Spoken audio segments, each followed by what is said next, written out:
Buenos días, hermanos. Vamos a recordar un breve repaso de lo que vimos la semana anterior y después de eso vamos a continuar en este capítulo 20.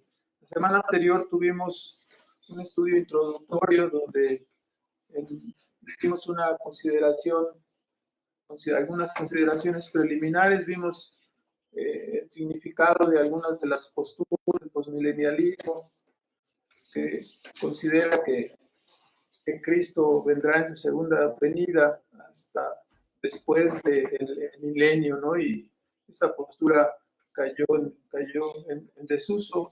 Después comentamos la postura milenialista, que con su método llamado recapitulación o paralelismo, vimos cómo tuvo su origen en el catolicismo por parte de la interpretación que dio Agustín de Hipona. Él vivió alrededor del siglo III, IV, y esta postura fue retomada por los grupos protestantes, ¿no? Que provienen evidentemente después de la reforma protestante, que provienen del catolicismo. Y también comentamos la corriente dispensacionalista, cómo considera la posición de milenio, ¿no? Trayendo una enseñanza de un rapto secreto antes de la tribulación. Y bueno, vimos cada uno de esos puntos de vista señalando algunos detalles al respecto, como no concuerdan con lo que la escritura revela. Y también esta corriente vimos que se originó en el año de 1830, más o menos, por los hermanos llamados así la Hermandad de Plymouth. Y finalmente vimos también el premilenialismo histórico. Sigue una interpretación literal. Cuando nosotros decimos una interpretación literal, no quiere decir la gramática es muy rica. Es un pasaje donde hay una interpretación literal y si hay una figura o un símbolo, pues lo entendemos y lo declaramos. No quiere decir que seamos literales extremistas, ¿no? Donde no nos demos cuenta que hay figuras o hay parábolas o cosas así, ¿no? Ahora, señalamos que entendemos que hay ciertas partes donde hay paralelismo o recapitulación en el libro de Apocalipsis, pero hay partes donde el paralelismo no cabe, sino que la propia escritura se declara a sí misma en una forma literal, como es el caso del capítulo 20 de Apocalipsis.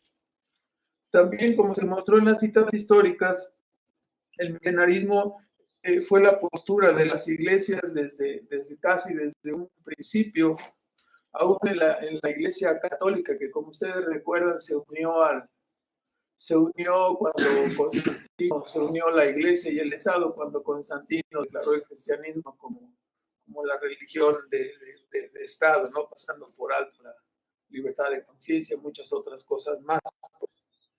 Luego esa propia iglesia católica también haría suya la postura milenialista bajo la influencia de Agustín de Hipona, como ya hemos señalado. Ahora,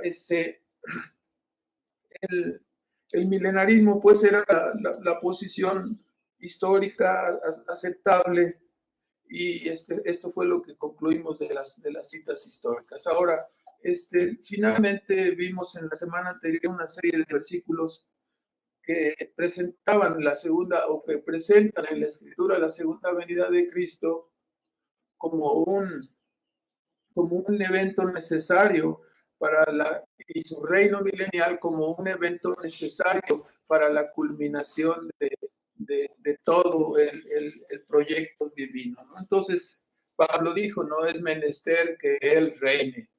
Ahora, hagamos una oración para que el Señor nos ayude para el día de hoy ver un poco más detenidamente este capítulo 20 de Apocalipsis. Les invito a que oremos, nos pongamos en las manos de Dios. Nuestro Padre Celestial,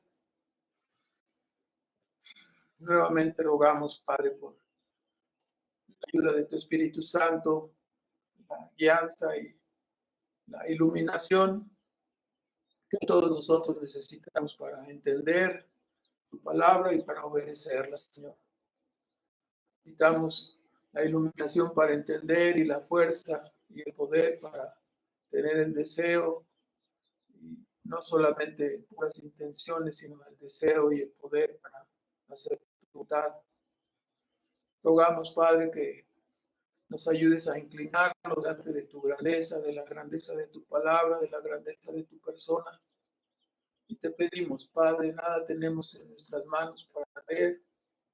Somos pecadores indignos, pero Padre, tu palabra es nuestro alimento y tu palabra es nuestro sustento. Y te pedimos que confortes y consueles nuestras almas con tu verdad, Señor. Hay gran consolación y grande gozo en tu palabra, Señor, y te rogamos que tu Espíritu Santo nos ayude a mirar la esperanza bienaventurada que tenemos. Y, Señor, y suplicamos que tú nos guíes para mirar y para que esas cosas sean el gozo de nuestra alma, Señor, considerando la eternidad y considerando en contraste, Padre, que las cosas terrenales son solamente pasajeras y temporales, Padre. Grandeza tan grande pones delante de nosotros y te pedimos que con la ayuda de tu Espíritu podamos mirar y apreciar y valorar todo lo que tú has dicho y has hecho, Padre. En el nombre de Cristo te rogamos que nos des este tiempo y te damos las gracias. Amén. Entonces, en este día vamos a continuar con la enseñanza y consuelo bienaventurado de este capítulo 20 de Apocalipsis. En él podemos ver el triunfo de la iglesia, el cumplimiento de las promesas de Dios, la victoria de Cristo y especialmente no la derrota de Satanás. Aunque esta derrota, como ya hemos escuchado en la lectura, será en dos etapas, pero es decir, primero será atado y después se permitirá que sea desatado y finalmente será destruido, ¿no? Enviado al lago de fuego. Quisiera hacer el comentario, ¿no? Que este estudio procuremos no imponer un esquema sobre la palabra, sino dejar que la palabra diga lo que la palabra quiere decir, ¿verdad? Entonces, tendremos 3 puntos, dividiremos el pasaje en 3 partes. La primera es del capítulo 20, versículo 1 al 6, la segunda del versículo 7 al 10 y la última parte del versículo 11 al 15. Entonces, en esta primera parte del versículo 1 al 6, tenemos la atadura de Satanás y su propósito de esta atadura, así como el señalamiento de la primera resurrección, la llegada del reino milenial, y se declara la bienaventuranza, la grandeza de esta primera resurrección. Ahora, el apóstol nos muestra aquí en este capítulo 20, en los primeros versículos, una gran noticia. ¿Cuál es la gran noticia? La gran noticia que se muestra es que el apóstol ve al dragón, a la serpiente antigua, aquella serpiente que engañó en el jardín del Edén a Adán y a Eva. Este enemigo, este destructor, dice, veía yo y es encadenado por un ángel. Dice, no se menciona el nombre del ángel que lo encadena. Pero esta noticia, por supuesto que es mucho mejor que cuando arraigan a un exgobernador porque está ligado con el narco, cuando atrapan a un homicida múltiple. Esta es la gran noticia, este es el pez gordo, este es verdaderamente la persona más malvada y más maliciosa que ha existido, existirá. Satanás es esta persona que es atrapada.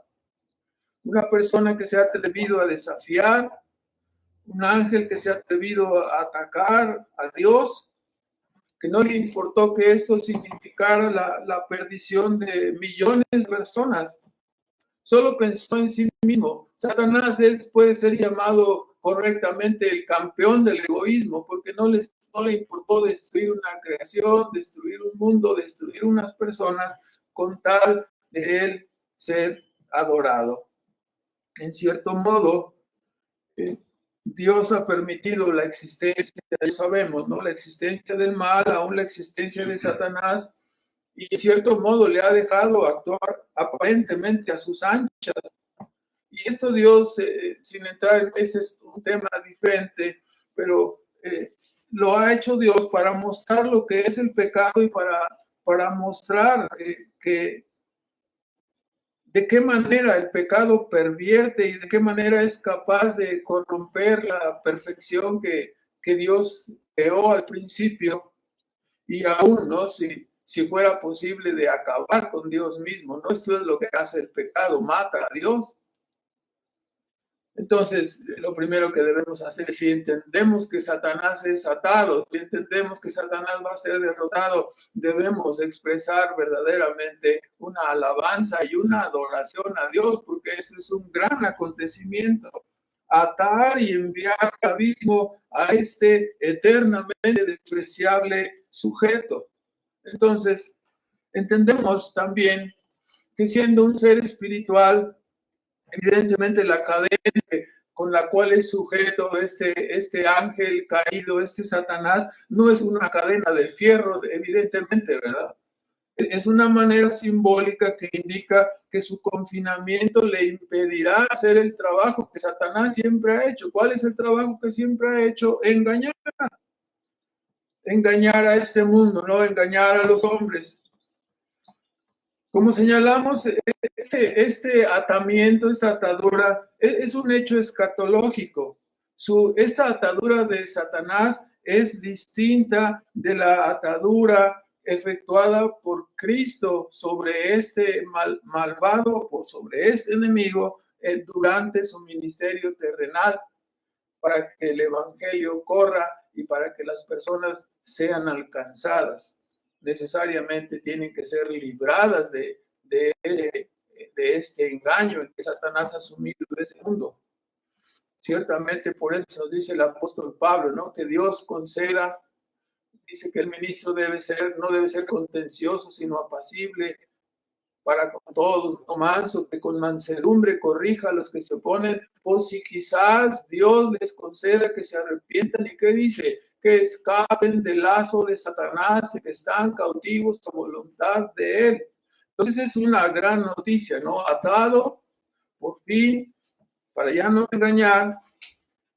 Y estos primeros versículos nos muestran, salvo el hecho de que la atadura de Satanás es temporal, es un periodo de 1000 años, no sabemos si sea exacto o simbólico o signifique un periodo de tiempo específico, pero será temporal y luego será suelto. Salvo eso, todas las demás noticias que están aquí son maravillosas. Bueno, primero ya expreso, ya lo agarraron, ya está confinado, eso sucederá en el futuro, y esta es una gran noticia.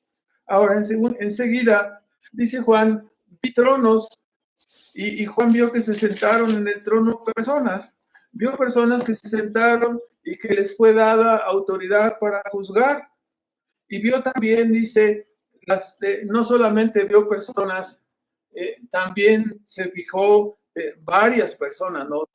Pusieron los tronos, varias personas se sentaron ahí, vi personas que se sentaron para juzgar, pero además también dice, vi las almas de los que fueron degollados, los que fueron decapitados por causa de la palabra, por causa del testimonio de Jesús, y también estaban allí los que habían resistido, ¿no? Los que no adoraron a la bestia, y estaban allí también los que se negaron a recibir su marca.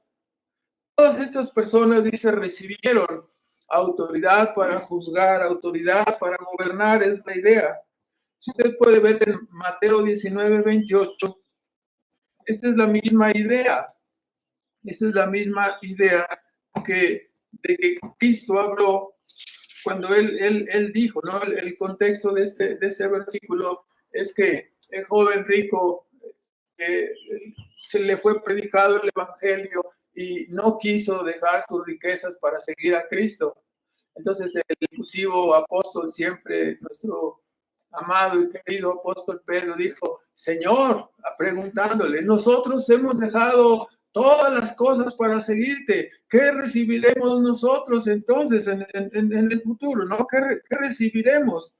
Y Jesús, ¿qué tendremos? Y Jesús le dijo, 19:28, de cierto te digo que vosotros que me habéis seguido en la regeneración, cuando se sentará el Hijo del Hombre en el trono de su gloria, vosotros también os sentaréis sobre 12 tronos para juzgar a las 12 tribus de Israel.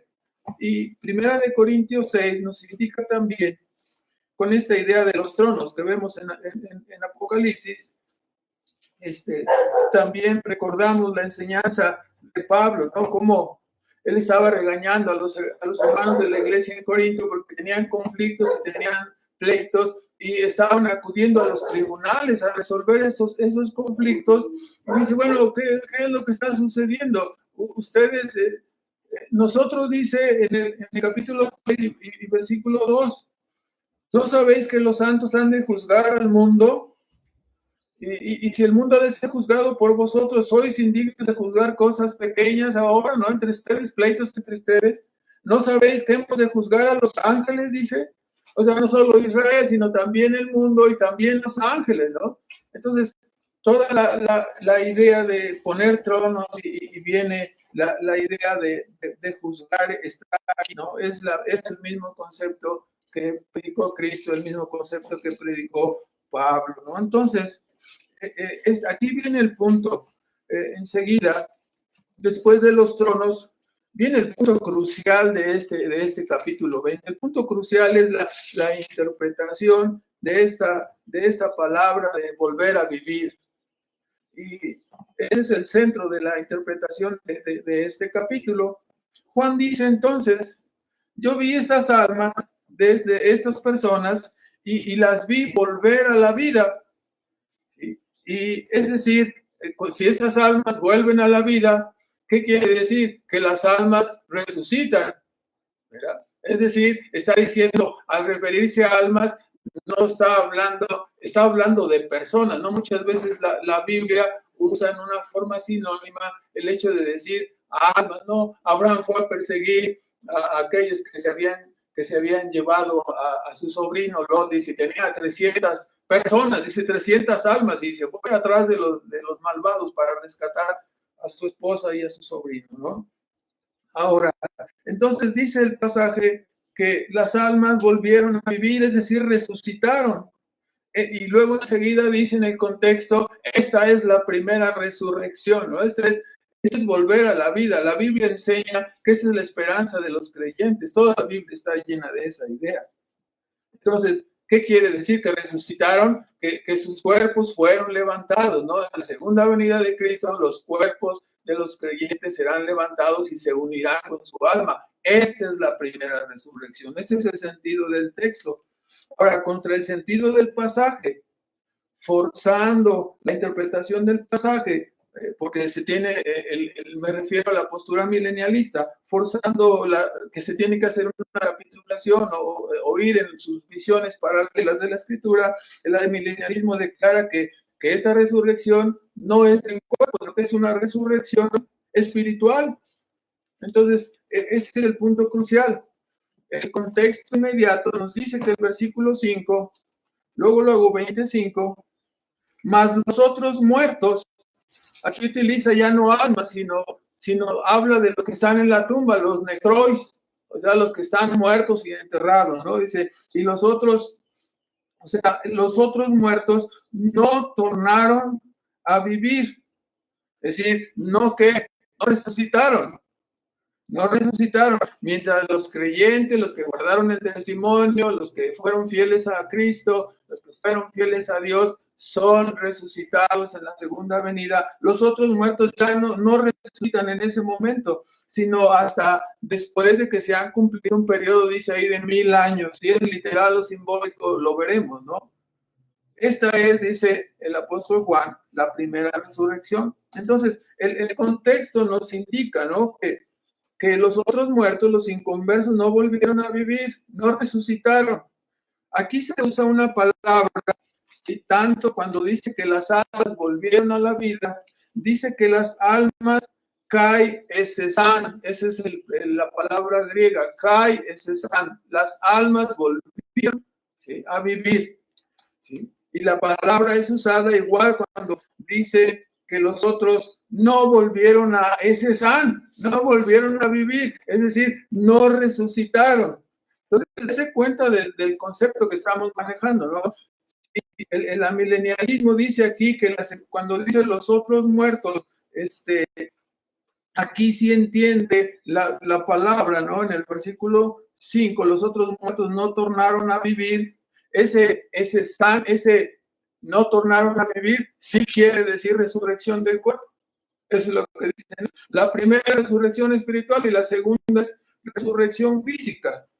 Entonces, vamos poniendo las cosas en su lugar, ¿no? La misma palabra griega, en el mismo contexto, interpretada una como resurrección espiritual y otra como resurrección física. Entonces nosotros nos preguntamos, ¿qué quiere decir entonces la interpretación de la Biblia? Si una misma palabra en un mismo punto es interpretado de una manera y en otro lugar, entonces ya las palabras ya no quieren decir nada, entonces, ¿no? Obviamente, el pasaje refiere a una resurrección física y el milenialista no quiere reconocer esa parte porque derrumba su idea de una resurrección sincrónica, pues los otros muertos, unos resucitan, los creyentes resucitan en la segunda venida y los otros hasta después para el juicio. Entonces, como ellos predican una resurrección sincrónica, todos al mismo tiempo, justos e injustos, entonces dice, no, es que va contra su esquema. No es la palabra, dice esto, sino va contra mi esquema. Están tratando de imponer un esquema sobre lo que la palabra dice. Concluimos, por lo tanto, ¿no?, que Juan ve almas y al ver almas se refiere a personas sin cuerpos, en un estado de Hades. Hades es el estado de las almas sin cuerpo. Si se dice que volvieron a la vida, quiere decir que su cuerpo fue unido con su alma. Y así, es decir, resucitan. El punto aquí es importante, ¿no? Otros amilenialistas también sostienen que en el versículo 4 se refiere a que las almas resucitan, y aquí es algo muy curioso, ¿no? Porque dicen que las almas resucitan a una vida espiritual incrementada. Así suena muy impresionante, ¿no? Resucitan, en primer lugar, dicen, una vida espiritual incrementada. Así sostiene en su comentario, por ejemplo, Archibald Robertson, que tiene unos libros, unos comentarios del griego que se llaman Imágenes Verbales del Nuevo Testamento, y otros más, ¿no?, que solamente lo señalo a él. Ahora, a lo cual decimos, una resurrección, una vida espiritual incrementada, ¿no? Y tenemos que decir lo siguiente, la Biblia enseña que los creyentes crecemos en el proceso de la santificación, que somos salvados y luego introducidos a un proceso de santificación, ¿sí? Pero, hermano, esto es la realidad de los creyentes, pero no hay ningún mandato en el Nuevo Testamento para buscar una resurrección para una vida espiritual incrementada. Eso sería algo novedoso, ¿no? Algo novedoso. No lo encontramos en el Nuevo Testamento. Otro grave problema, si usted ve en el capítulo 2 y versículo 8, otro problema que enfrenta el esquema milenialista, y es que, por ejemplo, en el capítulo 2:8, esto se convierte en algo más grave, ¿no? Porque en el capítulo 2, en el versículo 8, cuando Cristo se presenta a la iglesia en Esmirna, dice, yo soy el primero, el que estuve muerto, el primero y el postrero, que estuve muerto, y que dice, y vivió, volvía a la vida. ¿Cuál palabra cree que es usada ahí? Ese san, otra vez, ese san. ¿Qué me van a decir entonces, no? Que si Cristo es ese san, ¿acaso Cristo volvió a una vida espiritual incrementada también? No, claro que no. Resucitó, su cuerpo fue levantado, venció la muerte. Esa es la victoria, por lo tanto, de los creyentes en la segunda venida. Somos resucitados. Eso es lo que ve Juan. Resucitaremos y reinaremos con él. Es algo maravilloso. Es mi opinión que el esquema milenial no está interpretando las palabras, sino imponiendo un esquema para cuadrar su interpretación. Y en ese sentido decimos, ¿no? Hay recapitulación o paralelismo en el Apocalipsis, pero este pasaje de Apocalipsis 20 al menos se entiende bien en su expresión literal. No es necesario introducir, y si no lo menciona el pasaje, no vamos a introducir el paralelismo. Interpretaremos el pasaje tal como está declarado. Ahora, el pasaje de Apocalipsis 20, hermanos, nos enseña que esta circunstancia, ¿no? Cuando Cristo viene y derrota a sus enemigos, a Satanás, y en esa segunda venida, ¿qué es lo que hace? Los creyentes somos resucitados, los creyentes somos glorificados. ¿Sí? Esta es la postura del Nuevo Testamento. Esta es la primera resurrección, la resurrección de vida, la resurrección de los justos. Así dijo Cristo en Mateo 24, 31, que el Señor vendría las nubes y enviaría a sus ángeles sobre los 4 puntos de la tierra y recogerían a quienes, a su pueblo, a sus escogidos. No dice que resucitarían todos al mismo tiempo, sino que recogería a su pueblo. También el apóstol Pablo en 1 Tesalonicenses 4, 15 y 17, cuando dice que al sonido de la final trompeta, los muertos en Cristo resucitarán primero. Y después nosotros los que hayamos quedado seremos transformados en un abrir y cerrar de ojos y seremos arrebatados por el Señor. Los que estamos ¿en quién? En Cristo, arrebatados. En este arrebatamiento, en su segunda venida, ¿no? Primero entonces los muertos en Cristo, luego los que estemos vivos en Cristo seremos arrebatados, dice Pablo. Nada habla de una resurrección sincrónica. Resucitan primero ¿quiénes? Resucitamos primero los hijos de Dios, los creyentes. El pasaje muestra entonces algo maravilloso. Es la esperanza de todos nosotros llegar a ese momento, ¿no? Está truncada todavía la realización completa de nuestra redención hasta que no lleguemos a ese momento maravilloso.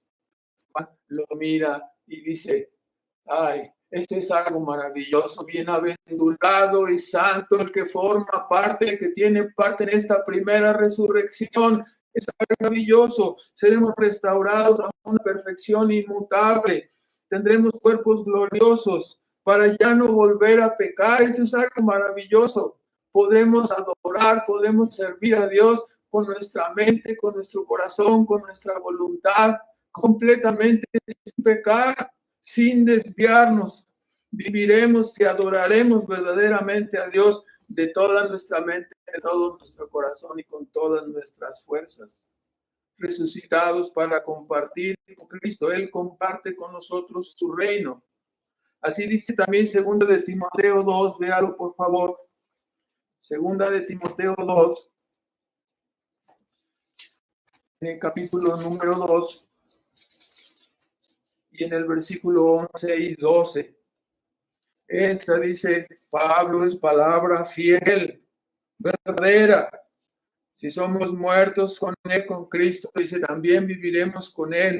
Si somos con él, entonces, ¿qué dice? También reinaremos con él. Entonces, ¿por qué dicen que no habrá este reino? ¿Por qué no está? Si es la esperanza bienaventurada, dice Tito 2:7, ¿no? La esperanza bienaventurada de los creyentes es esta.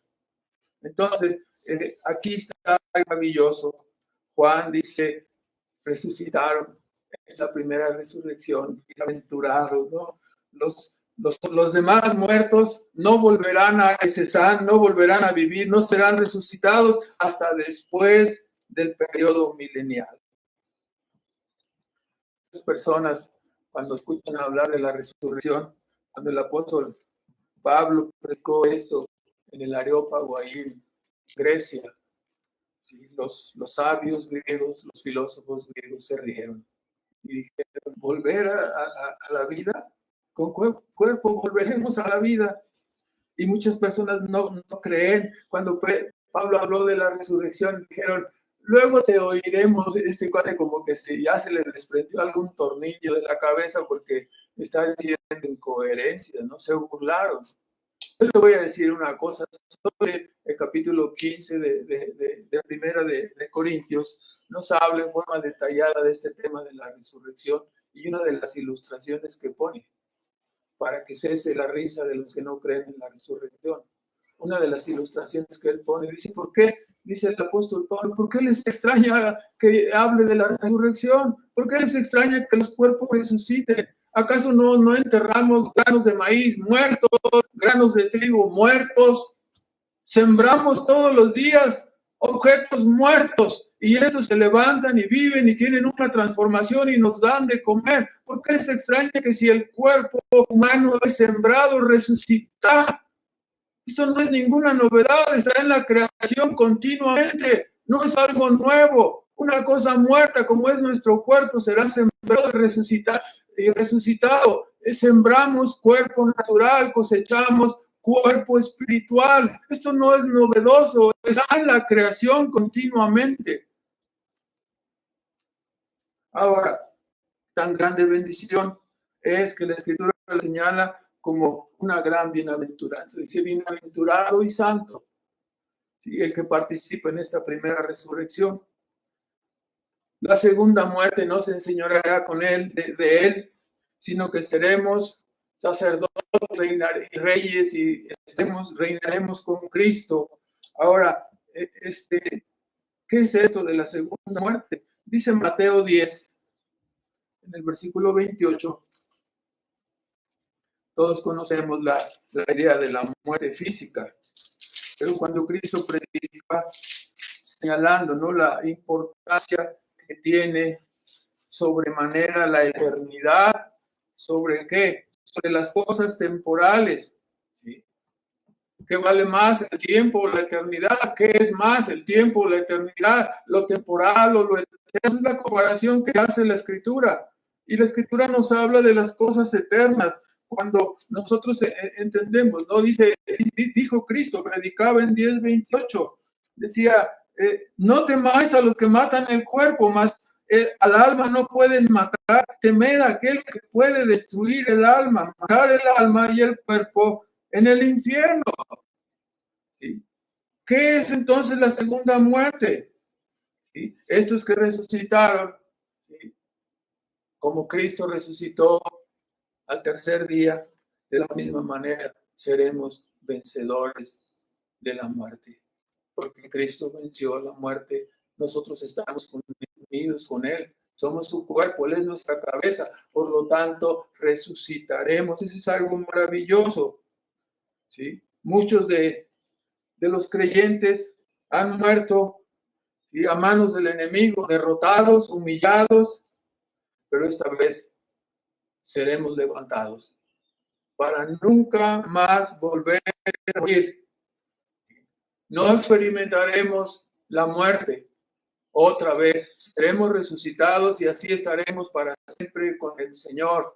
Esto es algo maravilloso. El impío dice, no, él no resucitará en esta primera resurrección, él no tiene parte en esto porque está separado de Cristo. Los otros muertos volverán a vivir hasta que venga el tiempo del juicio después del milenio, nos enseña este capítulo 20. El incrédulo judío no solamente llorará en su muerte física, sino llorará más cuando se dé cuenta, ¿sí?, se ha llamado, resucitado para condenación, que esté delante del juicio y reciba la sentencia a causa de sus pecados, apartados de mí, malditos al fuego eterno. Ese será más terrible, será un llanto eterno, un sufrimiento eterno, algo terrible. La segunda muerte, esto es la segunda muerte. Esta muerte segunda la experimentarán, según Apocalipsis 20, 15, nos dice todos aquellos que no están escritos en el libro de la vida. El Hades y la muerte, dice, fueron lanzados en el lago de fuego. Esta es la muerte segunda. Los que no están en el libro de la vida del Cordero serán echados al lago de fuego. Todos los que no recibieron la vida nueva de Cristo, padecerán esta horrible muerte segunda, la condenación. No solo la física, pero la muerte de su alma. Serán separados de Dios para siempre. Eso es algo terrible. Separados de los favores de Dios, de las misericordias. Mucha gente no puede entenderlo ahora porque tiene todas las bendiciones. Dios saca sol sobre buenos y malos, sobre buenos y malos. Derrama muchos favores sobre buenos y malos. No hay una distinción ahora aparentemente. Pero esta distinción se llegará en el momento que Dios aparta a los suyos, resucita a los suyos, los parte con él y los otros son dejados. Cuando esos son resucitados, despertarán a una realidad sin ninguna bendición, sin ninguna alegría, sin ningún gozo, sin agua, sin luz, solo cargando la culpa en su conciencia que carcome. Y ahí se darán cuenta muchos. Se darán cuenta, ¿no? Cómo es que despreciaron lo mejor y despreciaron la eternidad para aferrarse a las cosas terrenales que desaparecerán. Padecerán, por lo tanto, la separación eterna de Dios y serán arrojados al infierno como personas reprobadas, como alguien que no sirve para lo que fue creado, ¿no? Que no funciona. Si usted compra un reloj y no marca las horas, lo tira a la basura. Claro, ya con los celulares creo que ya nadie casi trae reloj, pero esta es la ilustración. Si tú compras un objeto que no, una cafetera que no cocina el café, que no saca el café y lo pones y no funciona, la tiras a la basura. Si no puedes arreglarla, ¿no? Ahora, la persona que no sirve para dar honor a Dios, que no reconoce a su Creador, que no se humilla ante Él, que no conoce el reinado de Cristo, que no es seguidor, no guarda sus mandamientos, no cabría en el cielo, no cabe en el cielo, es una persona reprobada. Como alguien que despreció, morirá la persona como alguien que despreció a quien le sustentaba, como alguien que blasfemó y mordió la mano del que le daba de comer, como alguien que quiso ignorar a Dios en su propio mundo, ¿no? Así como cuando muchos de esos hijos rebeldes que están en la casa y entran a la casa y no le hablan a sus padres, pero nada más extienden la mano para recibir el dinero y maltratan a sus padres y les dicen cosas feas y se portan en una forma grosera, pero al momento de estirar la mano ahí ya no son groseros, ¿no? ¿Quién quiere vivir así en el mundo de Dios, respirando el aire de Dios, tomando el agua de Dios, recibiendo el sustento espiritual continuamente, la vida continuamente de Dios? Pero le dice, no existes, quítate, no te obedezco, ya hago lo que yo quiero, yo soy Dios y a mi manera hago las cosas. Será terrible. Aún para aquellos que habiendo escuchado el mensaje del perdón y de la reconciliación en Cristo, le dieron la espalda. Peor para ellos haber estado tan cerca de la salvación, haber escuchado la palabra de verdad y cambiarlo, ¿no? Por las algarrobas, ¿no? El alimento para los cerdos en aquel tiempo de Cristo, ¿no? Cambiar el reino de Dios por las cosas temporales es como cambiar el día presente por la vida de un cerdo. Es algo terrible. El hombre ha olvidado el objeto para el cual fue creado, que es glorificar a Dios. Ha ignorado a Dios, por lo tanto, en el día del juicio recibirá su castigo. Ahora, del versículo 7 al 10, nos encontramos con que Satanás es suelto y viene un engaño y una rebelión final, y después viene la destrucción definitiva de Satanás. Se nos indica que este archienemigo es dejado nuevamente, ¿no? Esta es la idea. Después de los 1000 años, Satanás será suelto y saldrá a engañar nuevamente a las naciones para congregarlos, dice, en contra de una batalla contra el Altísimo. Y dice que va y se juntará con los de Gog y de Magog.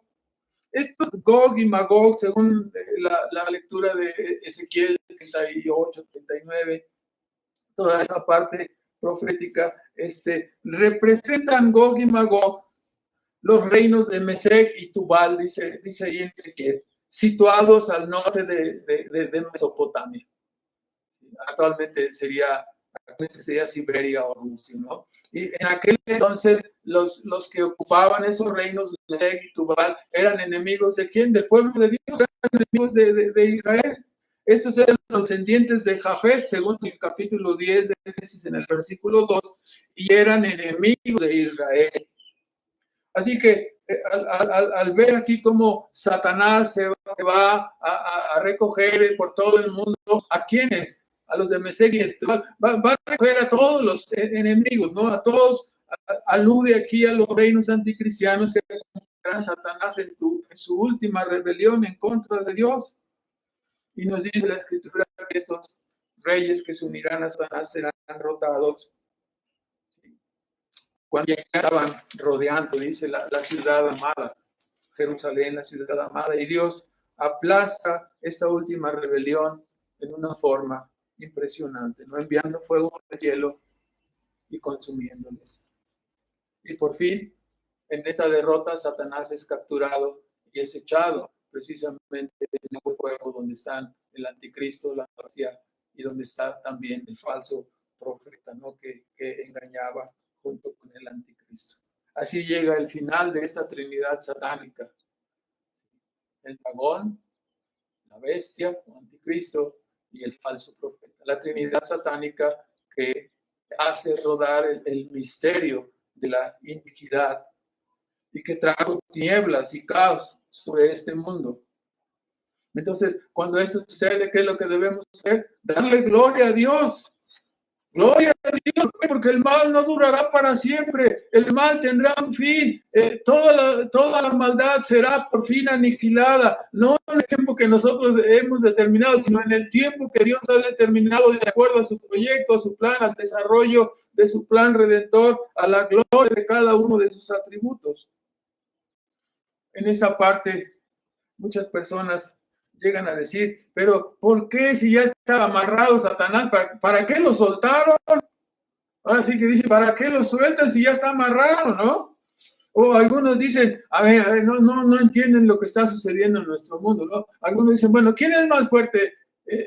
Con eso de que algunos consideran que el mal es eterno. El mal no es eterno, ¿no? Eso ya no es eterno en ese momento, pero el diablo no es eterno, el mal no es eterno, no es el yin y el yang, no son dos valores, no es así. Dios ha permitido la existencia del mal y Dios ha permitido la existencia de Satanás. Entonces algunas personas simplemente dicen, bueno, si Dios es más fuerte y Satanás es menos, pues simplemente que lo agarre y le dé vuelta al pescado y se acabó el asunto, ¿no? En una forma coloquial lo digo. Bueno, obviamente estas expresiones pasan por alto que Dios tiene grandes propósitos a cumplir a través de la creación y a través especialmente de la redención. Por lo tanto, no es de una forma simplista como se interpreta toda la Escritura. La Escritura no está hecha para favorecer al hombre en ese sentido. Dios es glorificado en todo el desarrollo de este mundo, en la historia de este mundo.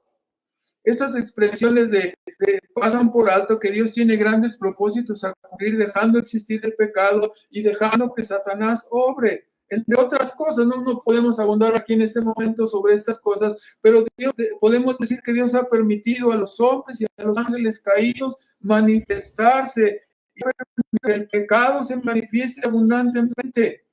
A través de esto, ¿qué es lo que ha quedado exhibido? Ha quedado expuesto la gran maldad del pecado y la gran maldad que este pecado hace en contra de los hombres, en contra de los ángeles, en contra de la creación. La pecaminosidad extrema del pecado ha sido exhibida y cómo este pecado destruye a los seres humanos, a los ángeles y destruye la perfección de la creación que Dios ha hecho.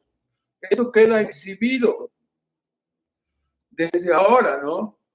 Ya desde ahora, los ángeles preservados y todos los hombres redimidos reconocemos todo ese mal que el pecado causa. Todo ese mal, el daño que el pecado hace a los ángeles y a los hombres y a la creación. Y los creyentes reconocemos estas cosas porque nos abrió los ojos y solo por la gracia de Dios que es en Cristo Jesús, nos ha liberado y le estamos eternamente agradecidos. Hay que entender que el Dios soberano y todopoderoso ha usado esta creación, ha usado la historia humana como un escenario donde Él ha exhibido todos sus atributos poderosos, infinitos, no solo al crear, sino también exhibiendo su gracia y poder al redimir a hombres afectados por un mal eterno que es el pecado, reconstruirlos y volverlos a edificar a la imagen y semejanza del nuestro glorioso Salvador, nuestro amado Redentor Cristo Jesús. Y esta restauración de hombres caídos es una obra impresionante, es algo que para nosotros resultaría imposible. En esta redención, en este proyecto divino, la creación terriblemente afectada también es restaurada. Dios ha pensado en todo. O sea, el mundo no fue creado para que los hombres estuvieran ahí, se divirtieran y hicieran lo que quisieran. El mundo es el mundo de Dios, los hombres son las criaturas de Dios, los ángeles son criaturas de Dios. El proyecto, el héroe de la película, lo más grandioso y sublime que existe es que a través de todas estas cosas los hombres deberíamos voltear y mirar al Dios que tenemos, al Creador, al Redentor, y adorarlo, alabarlo, inclinarlos hacia Él. Cualquiera que mire esta portentosa historia y tiene ojos para ver lo que Dios revela en su palabra, no tiene menos que inclinarse y adorar y decir, ¡qué gran Dios! Como se dice en el cielo, digno de todo honor, digno de toda gloria, digno de ser exaltado, digno de ser alabado eternamente y para siempre, porque Él merece. La última parte. En Apocalipsis, capítulo 20, versículo 11 al 15, nos muestra diciéndonos que después de que haya terminado Satanás siendo echado al lago de fuego, entonces los otros muertos vuelven a vivir y entonces aparece el trono blanco, ¿no? El trono de juicio blanco es el color de la pureza, de la santidad, de la justicia. Y he señalado algo que debe poner a temblar nuestras mentes y corazones, ¿no? El fin de los enemigos de Cristo, el fin de los enemigos de Dios. Los hechos escatológicos, esta palabra quiere decir las cosas futuras. Los hechos revelados, los hechos escatológicos revelados en el Apocalipsis ponen de manifiesto la realidad y la existencia de un todopoderoso y soberano Dios que está guiando a este mundo hacia una conclusión. Estos hechos revelados en este libro ponen de manifiesto que el mundo no es el fruto de la evolución y que el hombre no es un semidios o algo así, sino que la verdad verdadera, como decía nuestro queridísimo Franz Schaeffer, autor ya fallecido, un creyente, la verdad verdadera es que nuestra vida nos ha sido concedida por Dios como un don y llegará el momento para cada uno de nosotros de rendir cuentas ante Él, el Dios todopoderoso y santo. Yo sé que esta verdad hiere el orgullo humano, sobre todo después de miles y miles de años de escuchar que eres la cereza del pastel, que eres el non plus ultra, que eres el superhombre, que no hay nadie como tú y eres lo más impresionante de la tierra y nadie tiene tu poder ni tu inteligencia, ningún animal, tú eres intelectual, tú proyectas, eres grande, eres hecho a la imagen y semejanza de Dios, pero eres una criatura. Entonces, cuando te hablo de la necesidad de rendir cuentas, que es lo que nos muestra esta parte del pasado, el orgullo humano se siente herido, porque los hombres han sido engañados por el enemigo y se la creyeron. Así ve cómo vive la persona en el mundo. Se la creyeron, que eran libres y autónomos para vivir como quieran y que nunca le rendirían cuentas a nadie. Y este pasaje nos muestra lo contrario, que no es así, se equivocaron. Viene Dios con su inminente juicio. El trono blanco es establecido. El momento del juicio ha llegado. La resurrección de los otros muertos después del milenio. Aunque los ateos y los libertinos lo detesten, es un hecho de que la vida tiene sentido solamente en relación con que cada una de las criaturas de Dios rendiremos cuentas delante de este Dios santo y todopoderoso. Y es por ello que se manifiesta este gran trono blanco y se nos indica que delante de este Dios entronizado es tan impresionante esta presencia, esta poderosa, esta presencia que lleva a todos a inclinarse, ni los cielos y la tierra, este caído, dice, huyeron desde delante de la presencia de este trono. Es algo asombroso. Aquí debo decir también que la postura milenialista total, frecuentemente, la postura milenialista dice, ¿en dónde va a ser el reino? ¿En dónde va a ser el reino sobre la tierra si la tierra está destruida por las copas de la ira? Ya no queda nada de la tierra. ¿Dónde va a reinar? Pues resulta que Apocalipsis 20:11 nos dice, ¿no? Cuando estoy diciendo, cuando viene este trono blanco, delante del cual este trono blanco desaparecieron el cielo y la tierra, ¿no? O sea, que ¿hasta cuándo ocurre la destrucción de este mundo? No es en el momento exacto de la segunda venida, es hasta después del milenio. Ahí está su respuesta. ¿Dónde reinaremos? Aquí sobre la tierra. Es lo que dice la Escritura. La terminación, ¿sí? La conflagración de este mundo es realizada, no la desaparición de este mundo es realizada hasta después del milenio. Se equivoca, ¿no? Eso es lo que dice la Escritura, que dice, no, en la segunda venida se destruye todo y ya no hay mundo. No, aquí dice que no, es hasta el momento después del milenio y en el momento que llega el juicio. Entonces, ahora viene la llamada resurrección general. Después del milenio, los otros muertos vuelven a la vida, ese están para ser juzgados, ¿no? Este momento será terrible, ¿no? Comparecer ante este Dios todopoderoso, santo y justo. Nos dice algo ahí, los libros fueron abiertos. La Escritura habla de tanto desde el Antiguo Testamento como el Nuevo Testamento. El profeta Daniel dice en el capítulo 12, versículo 1, dice, en aquel entonces, dice, los libros serán abiertos, ¿sí? y los hijos de Dios serán libertados. Y los otros resucitarán para la destrucción, para la condenación. En el Nuevo Testamento nos dice, todos los que están, dice Daniel, todos los que estaban registrados en el libro serán el pueblo de Dios.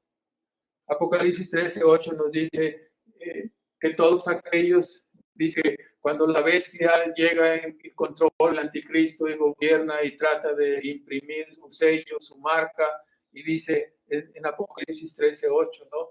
Que los creyentes son perseguidos y muertos, dice, no recibieron la marca, ¿sí? Todos aquellos que estaban registrados en el libro de la vida del Cordero.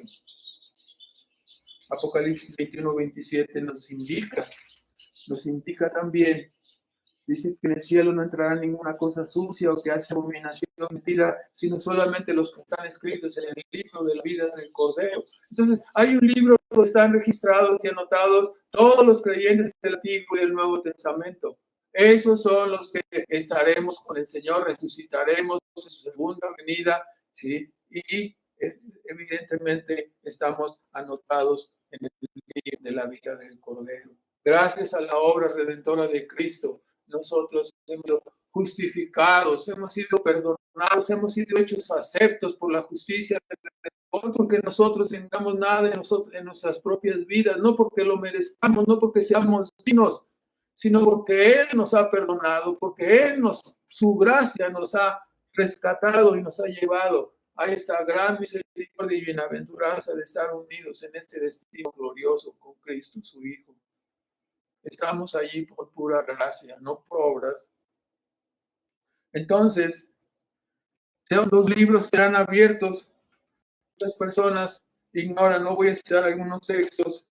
En Mateo capítulo 12, versículo 36 y 37, ¿no? Cuando nuestro Señor Jesucristo era acusado por los escribas y fariseos y le decían, por Belcebú echa fuera a los demonios. Era algo terrible, ¿no? Acusar al Hijo de Dios de estas cosas. Y en ese contexto, ¿no? En Mateo 12, 36 y 37, dijo Cristo, de cierto digo que de toda palabra ociosa, de toda palabra que sale de la boca del hombre, dará juicio. Tendrá juicio.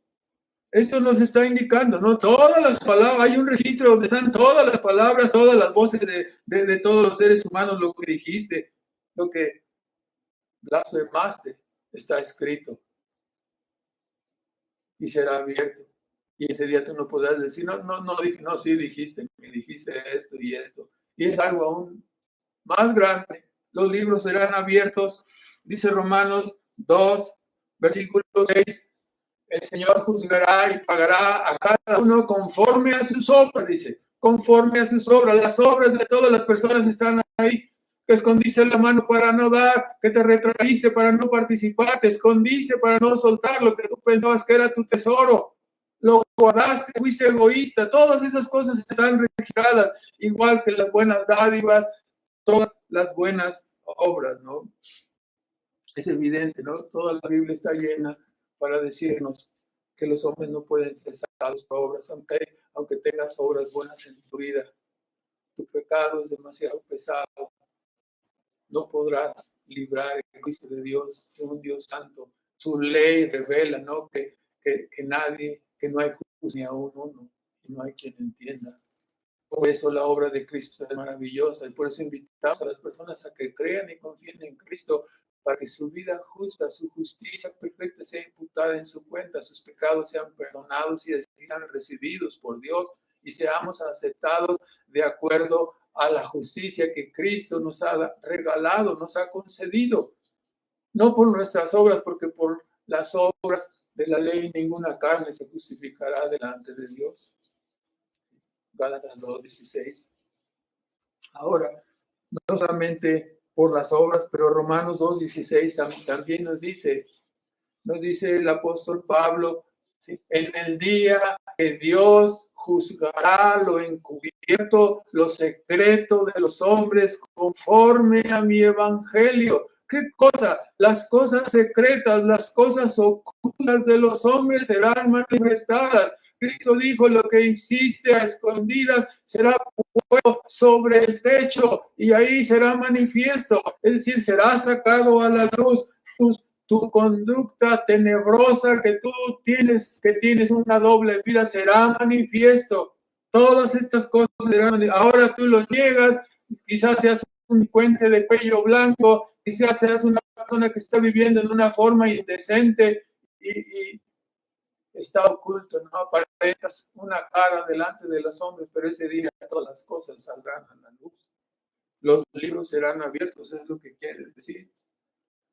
Hebreos 4, 12 y 13 nos dice que la palabra de Dios es muy filosa, que parte del alma, las intenciones, el alma y el espíritu, y separa y deja ver las intenciones, ¿sí?, del corazón de los hombres, y dice, no hay delante de esta palabra ninguna cosa que no manifieste, que no sea aclarada.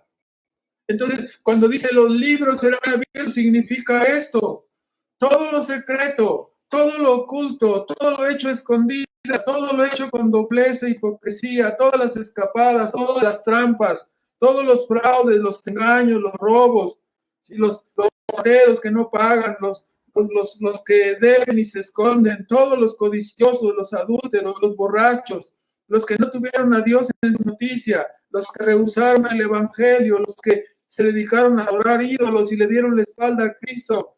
Todos ellos que no se acercan a Cristo cuando éste les llamaba con la dádiva del perdón, todos ellos no están en el libro de la vida y serán arrojados al lago de fuego, a la condenación eterna. El juicio es terrible. Nadie podrá escapar, no habrá impunidad. Y muchas personas piensan, bueno, si ya estoy viendo que ya me está haciendo cosas, entonces voy a pedir misericordia. Ahí ya no habrá misericordia, es un trono de juicio. Ya no hay misericordia y gracia. Por eso los evangélicos en la predicación insistimos tanto. Ahora es el tiempo de la salvación. Ahora es el tiempo de inclinarte y pedir misericordia. Ahora es el tiempo de gracia. Ahora es el tiempo de buscar a Cristo. En ese momento ya no habrá oportunidad. Ya no habrá misericordia. Es un trono de juicio. La impunidad no puede ser pasada por alto. El malvado no puede ser tomado como inocente. El Dios santo y justo le condenará. Por lo tanto, conociendo la santidad de Dios y estando personalmente persuadidos del temor del Señor, de lo que es esto, y habiendo comparecido ya ante Él, que fuimos delante de Él y reconocimos nuestra condenación, reconocimos nuestra condición de pecadores, reconocimos nuestra condición de dignos de ser echados en el infierno. Y dijimos, aquí estoy, haz conmigo lo que quieras. Soy una persona perdida, malvada, con una mente tenebrosa, con un corazón de piedra. Merezco el infierno. Solo vengo a ti tocando la puerta de la misericordia, rogar por si en alguna manera hubiese perdón para un miserable como yo. Y la sorpresa que nos llevamos es que hubo misericordia, que hubo gracia, que hubo perdón y que el Señor nos recibió y fuimos reconciliados con Él por medio de Cristo. Por eso te rogamos, persuadidos del temor del Señor, te suplicamos que abras sus ojos, que salgas del engaño de la religión común, que salgas de la idolatría. Dios te está llamando a reconciliación con Él por medio de su Hijo Jesucristo. Escapa, huye hacia Cristo para que seas perdonado y seas lavado con su sangre y reconciliado y que no sufras esta condenación, esta perdición eterna. Allí acudimos nosotros humillados e indignos y Él no nos echó fuera, sino que con gran amor nos recibió. Sus pecados fueron rojos. Si tus pecados fueron rojos como el carmesí, Él perdonará y serás emblanquecido, no serás puesto, ¿no?, como blanca lana. La justicia viene entonces. Quisiera hacer algunos comentarios finales y con eso vamos a concluir este estudio. En primer lugar, una vez más, la Escritura nos enseña que solo podemos vivir la vida presente en una forma correcta si Cristo, el Cordero de Dios, es el objeto y propósito de nuestra existencia. Ser un enemigo de Dios, ser un enemigo de Cristo o ignorarlo resultará en fracaso y perdición. ¿Por qué? Porque Cristo es el eje para comprender la historia y para comprender la vida misma. Su encarnación, su obra en la cruz de Calvario, su justicia perfecta, su sustitución para salvar a los pecadores que él escogió, su segunda venida, todo eso pone sentido a la vida. Sin ello, el sentido de la vida se esfuma, el sentido de la vida se diluye. En segundo lugar,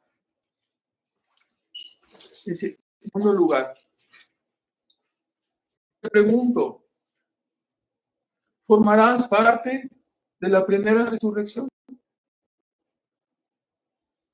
Todos enfrentaremos la muerte física y todos resucitaremos. Gracias. Todos enfrentaremos la muerte física y todos resucitaremos. Unos en la resurrección de vida, en la resurrección de los justos, la primera resurrección para reinar con Cristo, y otros al final en la resurrección general para condenación. Te vuelvo a preguntar, ¿en cuál resurrección te ubicas? ¿Cuán terrible será llegar ante el trono del juicio sin tener a Cristo? Resucitar para darte cuenta que debido a tus pecados se dictará sentencia condenatoria en tu contra. Peor que cadena perpetua, es una eternidad. Así se descubrió nuestra condición hace tiempo. Y alguien con mucho amor nos rogaba que escucháramos el Evangelio. Que había salvación en Cristo, aunque fuésemos malvados, aunque fuésemos indignos. Por lo tanto, también nosotros, en un acto de misericordia de parte de Dios, te invitamos a que te vuelvas a Cristo. Toca esa puerta de misericordia. Apártate en tu casa, tu lugar cerrado, y en la soledad de tu cuarto ora a Dios y dile: pecado contra el cielo y contra ti. No soy digno de ser llamado tu hijo. Si tienes misericordia de mí, entonces dame la vida y perdóname. Y ayúdame a rectificar y a vivir esta vida como tú deseas, en la obediencia de tu evangelio. En segundo lugar, si tú ya eres un creyente, por supuesto que hay gozo y agradecimiento. Dice la Escritura: dichosos, bienaventurados los que participan de esta primera resurrección, que son llevados a reinar con Cristo. Privilegiados en resucitar, privilegiados en ser glorificados, alcanzar la meta para aquello que fuimos alcanzados. Dichosos, bienaventurados, con gozo eternal, aunque nada somos y somos los peores de este mundo. Esta visión del final triunfo de Cristo nos llena a todos los creyentes de esperanza y de confianza, fortalece nuestra fe. No ha sido en vano tu carga, no ha sido en vano tu camino, no ha sido en vano tu padecimiento, tus humillaciones. Mira la gloria venidera, llena de fe y llénate de fe y llénate de esperanza para vivir día a día sabiendo que habrá un final feliz para todos los hijos de Dios. Esta es la realidad. En tercer lugar, hemos señalado en este día y en el estudio anterior también posturas y desviaciones. No ha sido nuestro propósito lastimar o denostar a nadie, sino exponer y clarificar lo que creemos es la postura bíblica histórica. No creemos que la postura escatológica sea motivo para una división entre creyentes, pues no es tan crucial como es el tema, por ejemplo, de la justificación por la fe.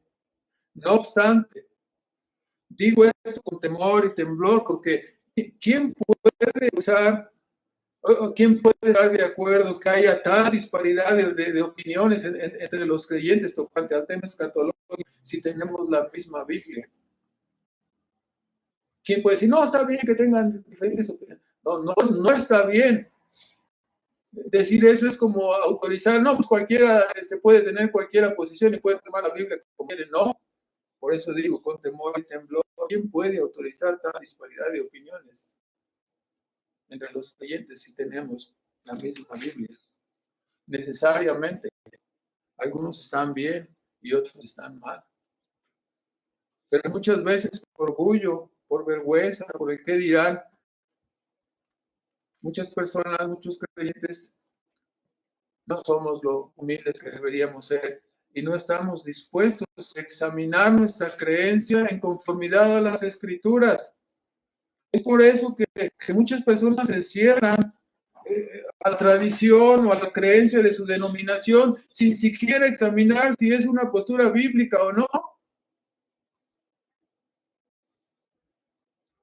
Aprendí desde niño, Cuando iba a la escuela tenía un maestro que me enseñaba historia y él me enseñó de un hombre que se llamó Salvador Díaz Mirón. Salvador Díaz Mirón era un poeta y era un hombre con una retórica increíble. Le decían el nigromante. Él te podría convencer de una verdad, aunque esta cosa fuera mentira. Y yo aprendí entonces ese recuerdo vino a mi mente y entendí entonces que la elocuencia, la fama o el éxito de un ponente de una postura bíblica no asegura que tengan la razón, sino su apego al modelo neotestamentario. Eso es lo que asegura que está en lo correcto. Ahora, esto digo porque hay personas que son muy elocuentes y plantean su postura como si fuera, y lo hacen de una manera dogmática y contundente, como si no hubiera una alternativa. La verdad es que nosotros no tenemos ese poder de elocuencia, pero procuramos apegarnos a la Escritura y en eso estamos confiando. Otros, como ocurrió con el dispensacionalismo, sostienen especialmente ¿no? esa doctrina de que el canon de la Escritura todavía no está cerrado y que Dios todavía está revelando y Dios todavía da palabra ordinaria, ¿no? En este tipo. Entonces, cada rato alguna persona sale con que, así como salieron los dispensacionalistas en el año de 1830 diciendo, no, Dios nos reveló que la intención, no, ya la palabra está cerrada, ya no se puede añadir ni quitar. Todas las personas que mantienen la idea de que los dones extraordinarios siguen vigentes, están abiertos a que Dios les revele, ¿no? Les revele cosas, ¿sí? Interpretativas que se saldrán del camino de la Biblia, ¿no? Otros más son renuentes a mirar su origen y su propia historia, tal como el protestantismo, ¿no? Algunos grupos surgidos en el siglo XV y XVI en la Reforma Protestante, y alegan sostener, por ejemplo, el principio de la sola escritura. Algunos siguen bautizando infantes. ¿Acaso son creyentes? ¿Tienen una experiencia de conversión? ¿Tienen una experiencia de regeneración? ¿Estamos todavía acaso bajo la sociedad sacralista y religiosa del Antiguo Testamento? ¿Qué no dice la Escritura que un poco de levadura leo toda la masa? ¿O menospreciáis la iglesia de Dios? Sus ministros no usan la vestimenta sacerdotal del Antiguo Testamento como lo hacen aparentemente los católicos, ¿no? Pero resulta evidente que algunas de estas personas en sus conceptos, en su soteriología, en su eclesiología y en su escatología, es obvio que sus conceptos provienen de su propia historia.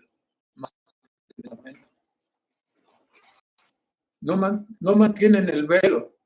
Es decir, sí, ciertamente Dios ha dado en parte el velo, ¿no? Pero sí, algunos traen todavía sus anteojos testamentarios para leer y para corregir y para sostener sus doctrinas. El modelo bíblico es lo que debemos seguir. El Nuevo Testamento es la máxima luz que hemos recibido. No podemos entrar a un cuarto oscuro y decir, me voy a iluminar entre más oscuro esté el cuarto. No, entramos con una luz. La luz es la revelación de Cristo. La luz es el Nuevo Testamento. El Nuevo Testamento nos ayuda a interpretar las cosas que se hacían en el Antiguo Testamento, nos ayuda a entenderlas. No podemos tomar el principio en una forma invertida. La oscuridad no ayuda a ver la luz. La luz ayuda a ver las sombras y las figuras y los tipos. Así es la revelación del Nuevo Testamento. Es un principio de interpretación. Si tú quieres partir del Antiguo para entender el Nuevo, te vas a equivocar. En cuarto lugar, es muy probable que muchos de nosotros no estemos vivos cuando todas estas cosas de que habla este capítulo sucedan. No obstante, nuestro momento crucial lo entendemos, ¿no? La escatología personal. nuestro momento crucial será la hora cuando salgamos de este mundo. Entonces, enfrentaremos a nuestra realidad. No es necesario que esperemos hasta aquel entonces. Saliendo de este mundo, ya vendrá completa la revelación de las condiciones de nuestra alma.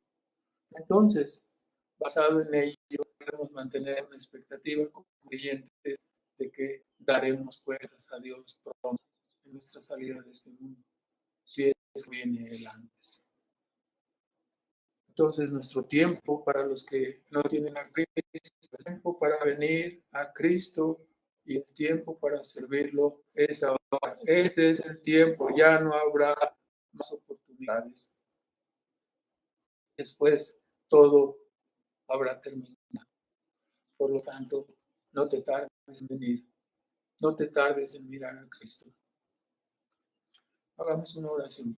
Nuestro Padre Celestial, ha sido muy bueno con nosotros, Padre, en dejarnos tu palabra para guiarnos como una antorcha que alumbra hasta que el día esclarezca y el lucero de la mañana venga. Te bendecimos por tu maravillosa palabra, Señor. Te bendecimos por tu acto creador, por la redención efectuada en Cristo Jesús, por tu gran misericordia que muestras al extender manos hacia los pecadores caídos a través del Evangelio, a través de la vida y la obra de tu Hijo Jesucristo. Te bendecimos, Padre, porque estaríamos en un caos y en una confusión perpetua si la luz no hubiera aparecido delante de nosotros. Bendito seas por tu Hijo Jesucristo, bendito seas por enviar a tu Hijo para salvar a los pecadores en este mundo caído, Señor. Bendito seas por traer la luz y dejar que ésta ilumine en medio de las tinieblas y la confusión en que vivimos. Suplicamos la obra de tu Espíritu Santo para que tus hijos sean traídos, para que sean convictos de pecado los que aún están dudados y temerosos. De esta manera, el propósito redentor efectuado en la cruz del Calvario tenga su cumplimiento, y aquellos por los cuales Cristo derramó su sangre sean traídos, y glorifiquemos al unísono con toda nuestra fuerza para dar honor y gloria al que está sentado en el trono y al Cordero, porque es digno de todo honor y toda gloria y toda alabanza. Te bendecimos y te damos las gracias en Cristo Jesús. Amén.